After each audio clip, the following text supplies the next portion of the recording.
काय मग कधी करतेस लग्न? अगं नाव तर रजिस्टर केलंय ग क्षिप्रा, पण कोणी आवडतच नाहीये. आय नो, आणि म्हणजे मला अशी 8-10 मुलं बघून नाही करायचं यार. म्हणजे I need to see some more options. Of course. हे बघ, आत्ताशी आपण 25च वर्षाचे आहोत. तेच. जुळेल आपलं.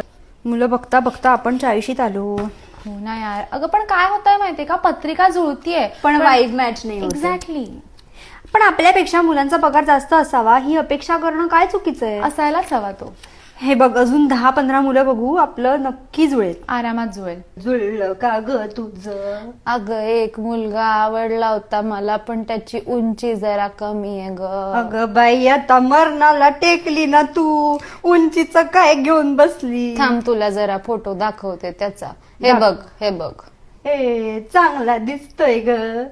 काय कमवतो किती तो? अगं आता रिटायर झाला ग. पण त्याच्याकडे काहीतरी जमीन जुमला असेलच ना. ते काही मला माहित नाही बाई, ते सगळं तू विचारून घे बरं अगं त्याला. पण तू म्हणते की त्याची उंची जरा कमी आहे ना. कमी आहे, कमी आहे. मग मला असं वाटतंय अजून जरा 10 ऑप्शन्स बघते आणि मग ठरवते. अजून सुद्धा आशा आहे बाई मला. हो, जमेल आपलं. माझं जुळेल जुळेल आपलं, जुळेल.